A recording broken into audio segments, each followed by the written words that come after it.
Hello students, this video part 1 is for grade 8 science end of term 1 exam 24-25. So let us start. First topic which is important for the exam is principle of uniformitarianism. This big word has the main word as uniform, and uniform means not changing or similar. So what this principle says about? So this principle says that all the geologic processes, which is events that is occurring today, that is happening today, are similar to that have occurred in the past. So in simple words, all the events which happened in the past on the earth are happening in the present days as well. So this principle helps to learn about the earth's past because the similar events are happening nowadays. Here are the two images we need to compare and tell whether they are similar processes. They form after similar processes or not. The answer is yes, the processes are similar. And why we say this is because of the principle of uniformitarianism, which we studied last slide, which we discussed last slide. Now, there are some principles of relative age dating. So, number one is superposition. In this principle, what is the key line is in undisturbed rock layers, the oldest rocks are on the bottom. So the oldest rocks are on the bottom. This is superposition. This is very simple to understand that if there are so many rock layers, so which one will be the oldest one is the one which is at the bottom. The second one is original horizontality. Most rock forming materials are deposited in horizontal layers. This is horizontality. Original horizontality. Number three is lateral continuity. So sediments are deposited in large continuous sheets in all lateral directions. And the next principle is inclusions. If one rock contains pieces of another rock, the rock containing the pieces is younger than the pieces. Cross-cutting relationship. If one geologic feature cuts across another feature, the feature that it cuts across is older. So these are the 5 principles of relative age dating, which we use to determine the relative age of rock layers and fossils. Let's move to the next slide. So here is a fault across the rock layers. You can see this is a fault. Now, do you think the fault and the rock layers are the same age? So the rock layers are the older than the fault because this is by the principle of cross-cutting relationship, which tells us if one geologic feature cuts across another, the feature that it cuts is older. So this fault is one feature and these rock layers are another feature. So this fault is cutting these rock layers. So these rock layers are the older one according to the principle of cross-cutting relationship. Here is another question. We have rock layers L, K, and J, and we need to order the features from oldest to youngest. So the right sequence is J, K, M, L. J, as this is at the bottom, is the oldest one. Then K is then M. M is the coming across the J and K, and then the youngest is the L, which is at the top. The bottom is the oldest one, the J.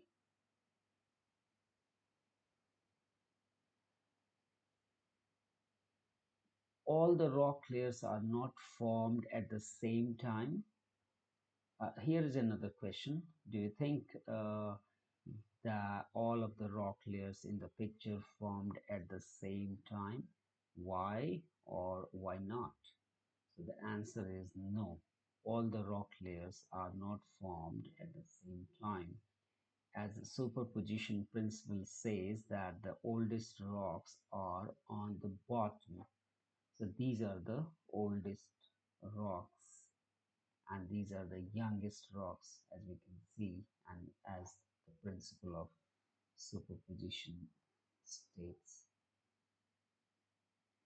Now, DNA is another important topic for the exam, and DNA is actually organisms' genetic material. And what makes DNA is genes make DNA, and DNA is part of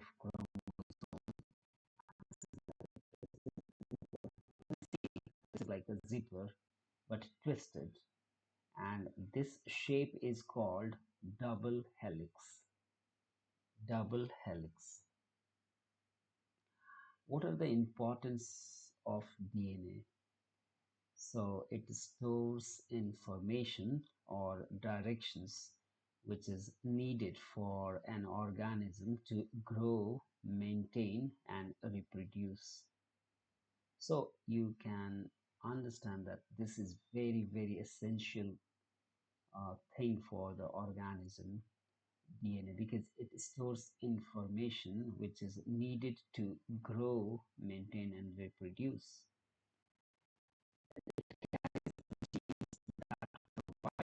Instructions to make proteins, also how and when those proteins can be made.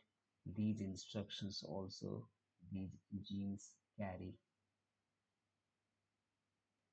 So the two important functions of DNA is it stores information and it helps to make proteins.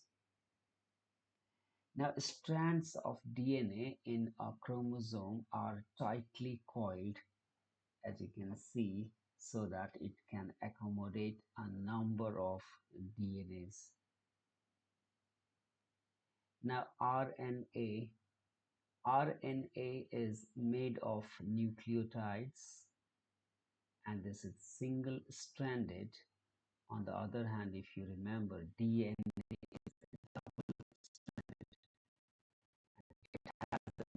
base uracil and the sugar ribose. Types of RNA. How many types of RNA? So there are three types: messenger RNA, which is mRNA, transfer RNA, tRNA, ribosomal RNA, which is rRNA. What is transcription? So this is a process of making mRNA from DNA. Simply, transcription is the process of making mRNA from DNA. And this is the first step in making protein. Transcription is the first step to make protein. As you can see in the diagram in the picture, from DNA transcription happens and then we get RNA. And then Next is protein making. Next is translation. So process of making a protein from RNA is called translation. I repeat, process of making a protein from RNA. This is the second step of making, or you can say the final step of making protein. You can see in this diagram, from RNA, after translation, we get protein. And in the previous slide, you saw that DNA makes RNA after transcription. And three types of RNAs are used for making protein, and this all happens in ribosomes. Now here we have a question. We can see before replication, after replication, and the diagram above shows a segment of DNA before and after, which could have occurred as a result of this change in structure. You can see a change in structure here. So the answer is actually it changes to the genotype of the organism, changes to the traits of the organism, changes in the production of proteins. The right answer is, right option is all of the above.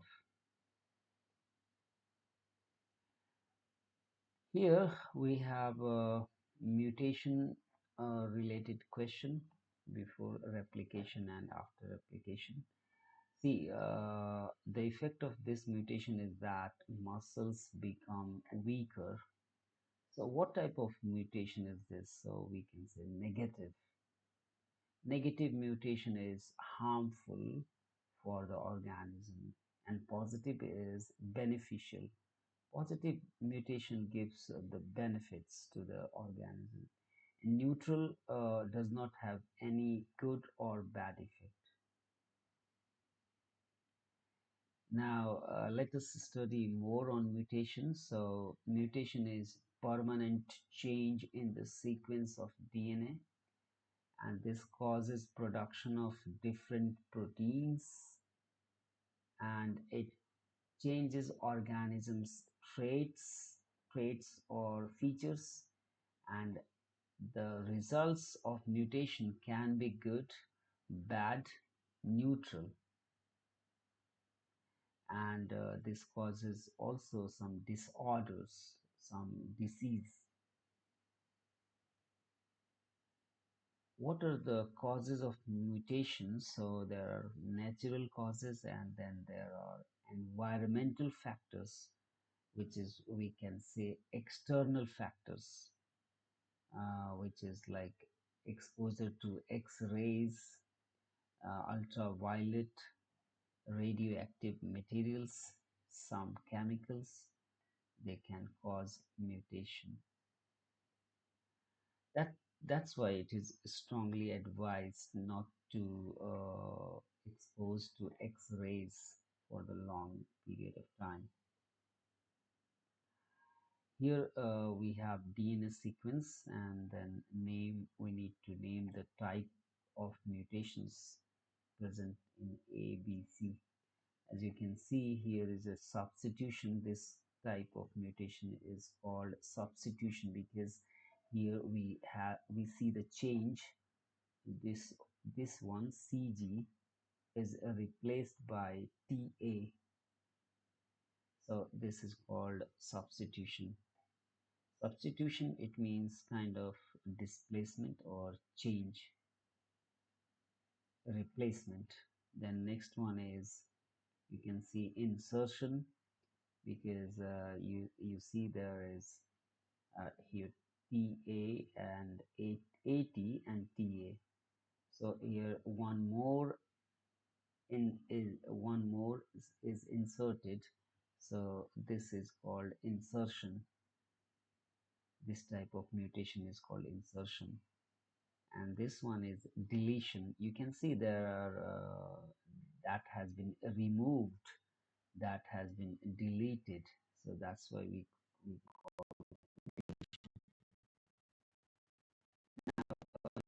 the horses. millions of years ago. It is 55 millions years ago. And you see the changes in the shape of the foot and the whole body. So let us go to the next and then we will discuss about this. So we need to examine the chart and we see what patterns of change have occurred. So we can say the significant change in horses over the time. The smaller Hyracotherium with short legs became the large Equus with long legs we know today. So you see the 55 million years ago, the horses are smaller with short legs, and now we see today is with long legs. So we can see gradual change in horses. When which structural genetic change in the finches can be identified as one of the most influenced by feeding habits. So finches are the birds, and which option is the best option, that is influenced by its feeding habits. So the answer is beak size and shape to take advantage of the food they had. So because of the feeding habits, there is a change in the beak size and the shape. There are three friends. They are talking about, or they are working on the history homework together, and they noticed that the corn in an image in the textbook looked a lot different than what we see today. So there are here are their thoughts. Which one is the right you agree with? So Jaden says that I think that the corn is the same species, but it has changed over time, and his thought is the best one because there happens so many changes in species over time due to natural selection and evolution. Both natural and artificial selection cause the change in traits. Now we have the next topic, which is selective breeding, which is also known as artificial selection. So this is artificial selection, so it is done by humans. It is selection and breeding of organisms with desired traits. Examples like you see the cows nowadays have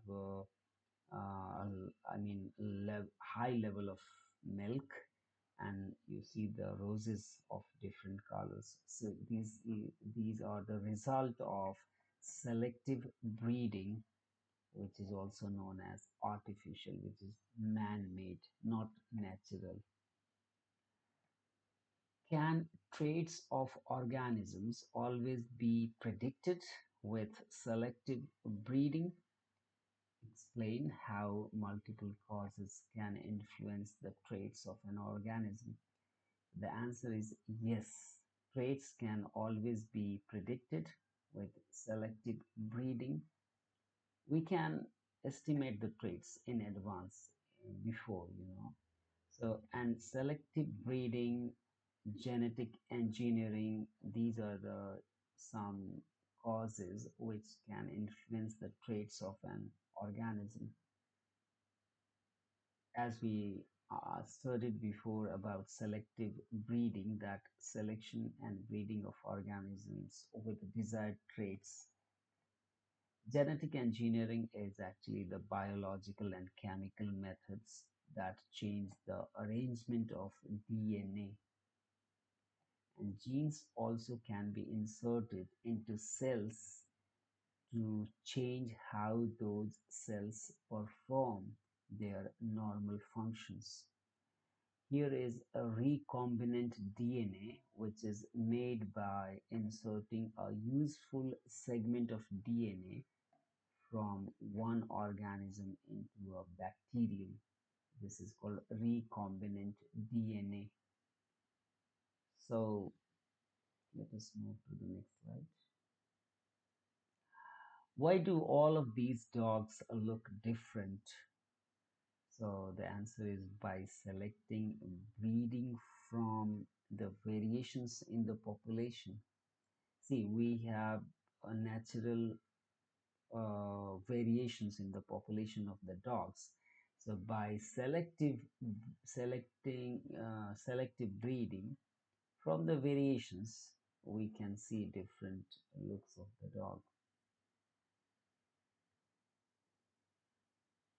Next question is, how can humans influence traits of organisms such as dogs through selective breeding? So the answer is, humans select variations that occur naturally. See, the variations in the species are natural. So, and then humans select those variations for the selective breeding. And this is done for desired traits, the traits which we want in them. That is called desired. Relative age dating, it's a technique which helps us to find the relative age. It gives a clearer understanding about geological events in Earth's history, but it does not give the actual age. This picture has some fossils. You have to tell which method can scientists use to analyze and interpret when the fossils in the bottom of the figure appeared on Earth. The answer is relative age dating. Fossils, remains or evidence of once living organism are called fossils. Remains or evidence of once living organism. They are not living present day. Now they help understand how organisms have changed over time. So four friends were comparing their ideas about fossils. Their they are having different views. Ethan says, I think fossils are the evidence of the existence of organisms seen in the remains of bones, shells, or even impressions of rock layers. So Ethan's ideas are the best. I agree the most because of the definition of the fossils in the last slide. Ethan's idea is the best one. Now, how do fossils provide of evidence of evolution? So, fossils show the changes in a particular species over a time, which is called evolution. Fossils shows the changes actually, in a particular species over time, and that is called evolution. What pattern can scientists use to interpret the information about the fossils shown in the rock layers? So, fossils are younger the closer they are to the surface. On the surface, near the surface of the earth, if we find a fossil, that will be the younger than at the bottom.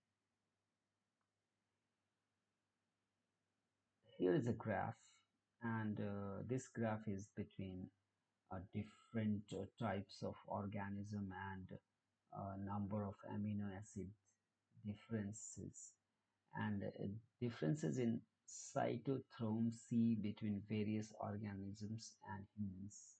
This difference is between the humans and these different organisms like monkey, dog, turtle, frog, etc.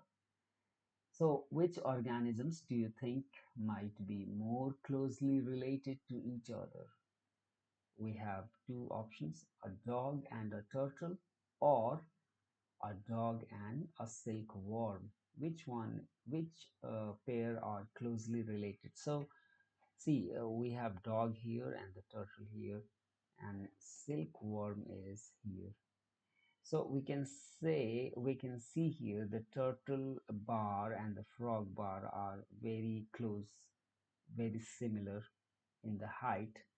The difference between them is 15, and this is 15, and this is 18. So three only, three difference for the number of amino acids. But when we compare a dog with a silkworm, silkworm has 30. See, 30, and a dog has 10, so the difference is 20. So we can say that dog and turtle are closely related, more closely related. So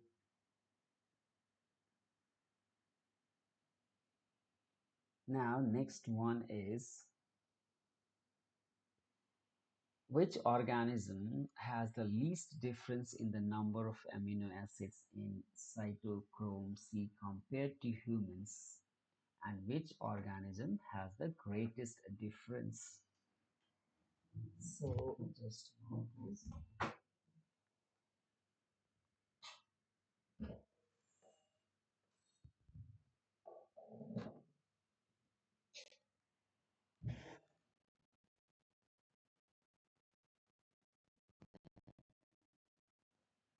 So yeah,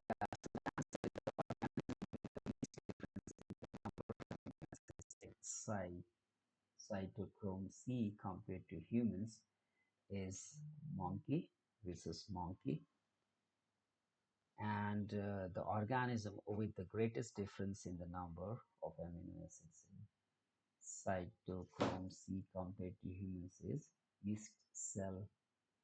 Go back to the graph and you can see yeast cell has 50. The difference is 50, and the monkey has the difference is very close. A very small difference, very small difference, less than 5. So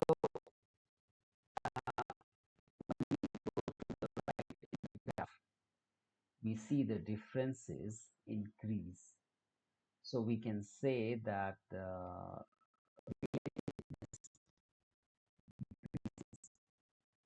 right in the graph, the relatedness of the organisms to humans decreases as the differences increases. What fossils tells us about time? So fossils at the bottom are much older than at the top. Tells change of life forms throughout the history of life on Earth, and fossils mark the time, mark the boundaries of the time. I repeat, it actually see the fossils, the location of fossils helps us to know which one is older and which one is younger. So if there is a fossil at the bottom, so that is the older one.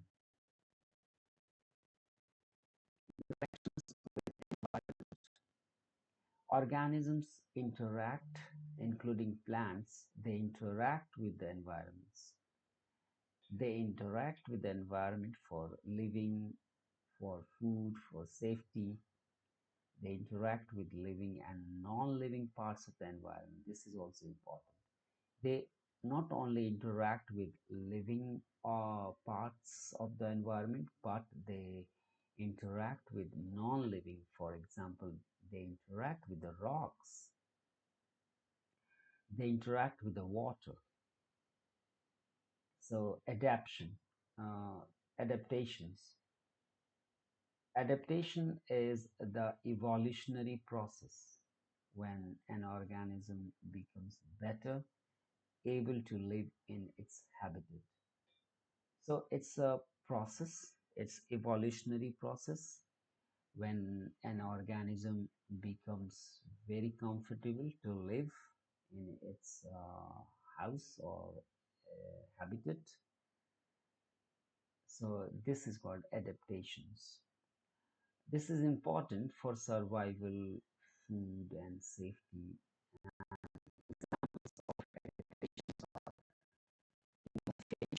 Mimicry and mouth shape. We can see in this picture the adaptation of camel, the thick fur, thin fur here, flat feet which helps to walk and run easily on the desert. How do adaptations affect organisms such as orchid plants?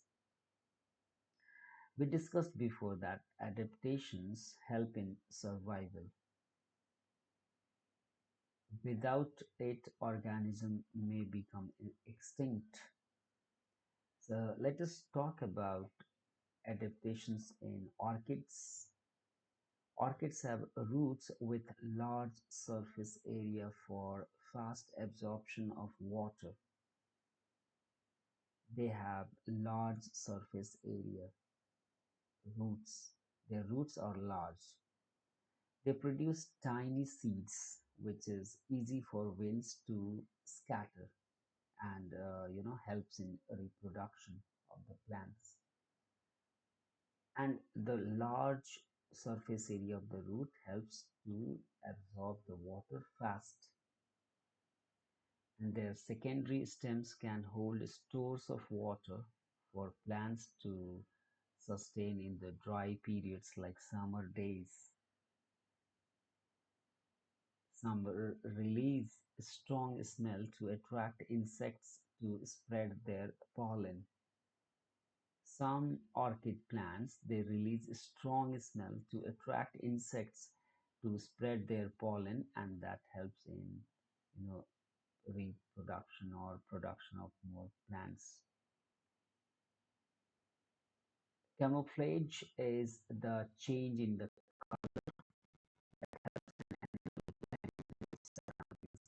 color changes according to the surrounding. You have noticed this chameleon change its color according to the green surrounding, and these frogs as well. This is called camouflage. You might have seen the army and the police uniforms like this because that helps to uh,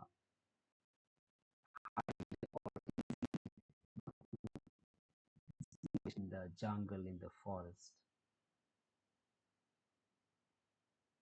Organisms which show camouflage are owl, jaguar, leopard, seahorse, arctic fox, arctic hare.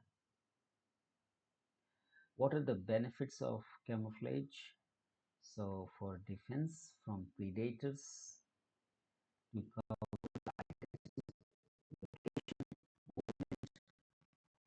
with because of camouflage, organisms cover the identity.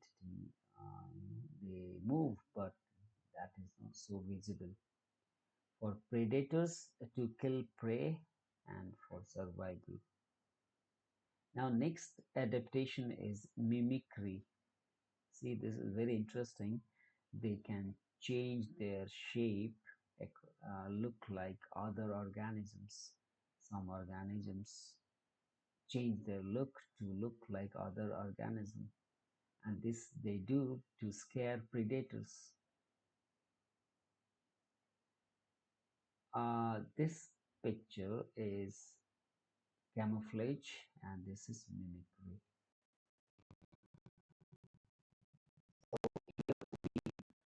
The part one of video, which is for the grade 8 science